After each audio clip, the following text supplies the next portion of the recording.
নমস্কার বন্ধুরা, আবার ফিরে এসেছি নতুন একটি রান্নার রেসিপি নিয়ে। আজকে আপনাদের করে দেখাবো অনুষ্ঠান বাড়ির মতো পুঁই শাকের তরকারি মাছের মাথা দিয়ে। তার জন্য নিয়ে নিয়েছি পুঁই শাক, কুমড়ো, আলু, বেগুন আর নিয়েছি মাছের মাথা। মাছের মাথাগুলোকে নুন হলুদ মাখিয়ে রেখে দিয়েছি। সবজিগুলোকে কেটে নিয়েছি ঠিক এইভাবে চৌকো চৌকো করে কাটা রয়েছে।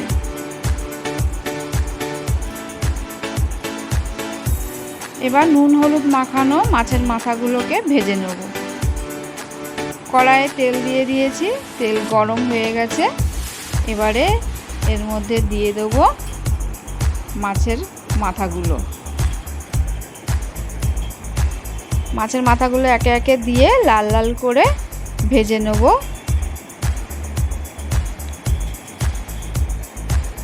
দু পিঠ ভালো করে লাল লাল করে ভেজে নেব যাতে মাছের গন্ধটা চলে যায়।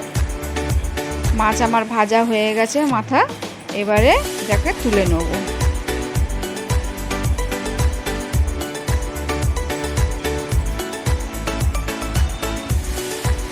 ফোড়ন হিসাবে নিয়েছি আমি 5 ফোড়ন, শুকনো লঙ্কা আর কাঁচা লঙ্কা।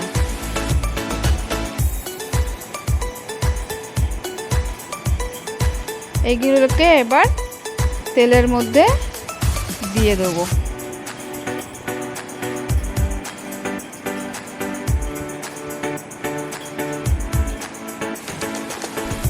ফোড়নগুলো একটু লাল লাল হয়ে গেছে। এবারে এর মধ্যে দিয়ে দেবো কুচানো পেঁয়াজ। পেঁয়াজগুলোকে দিয়ে ভালো করে নাড়াচাড়া করে একটু লাল লাল করে ভেজে নেব।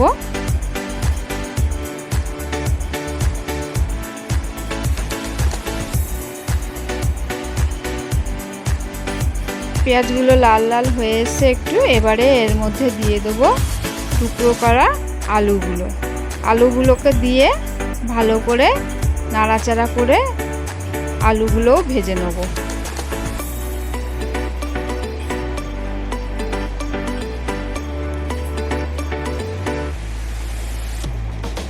এবারে এর মধ্যে মশলা দেব আদা বাটা, রসুন বাটা আর কাঁচা লঙ্কা বাটা। 1 চামচ আছে আদা বাটা, 1 চামচ কাঁচা লঙ্কা বাটা, 1 চামচ রসুন বাটা। এগুলোকে দিয়ে ভালো করে আলুর সাথে মাখিয়ে নেব।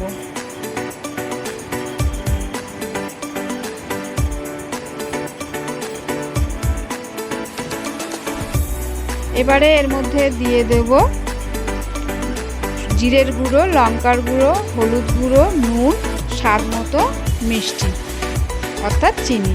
সামান্য পরিমাণ একটু জল দিয়ে দেব, দিয়ে এটাকে ভালো করে কষিয়ে নেব।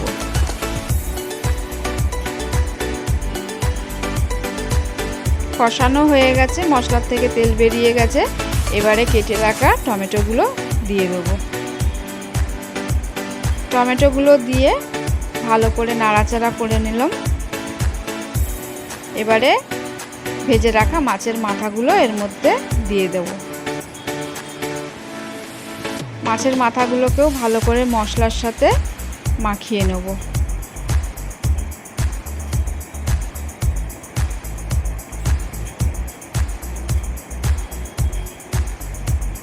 এগুলো মাখানো হয়ে গেছে। এবারে এর মধ্যে দিয়ে দেবো কেটে রাখা কুমড়ো আর বেগুন।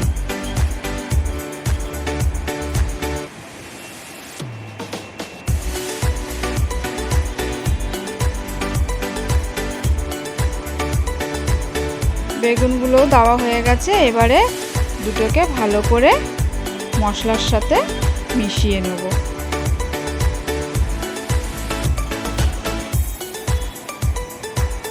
মেশানো হয়ে গেছে আমার।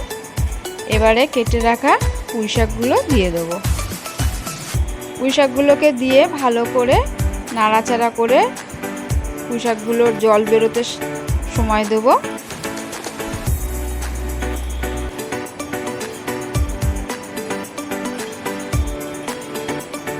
পুঁই শাক থেকে জল বেরিয়ে গেছে, আলুও সেদ্ধ হয়ে গেছে। ঠিক এই রকম দেখতে হয়েছে। আর একটু কষাতে হবে, জলটাকে একটু শুকনো করতে হবে।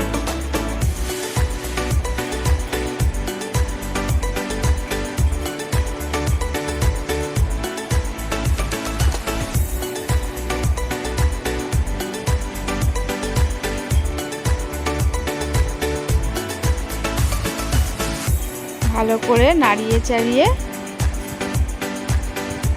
দেখে নেব নুন মিষ্টি সব ঠিক আছে কিনা। একদম ঠিকঠাক আছে, স্বাদ মতো, খুব সুস্বাদু হয়েছে খেতে। এই আমার রেডি হয়ে গেছে অনুষ্ঠান বাড়ির মতো পুঁই শাকের চচ্চড়ি। খেয়ে দেখবেন, ভালো লাগবে। ভালো লাগলে অবশ্যই লাইক করবেন, শেয়ার করবেন, সাবস্ক্রাইব করে পাশে থাকবেন।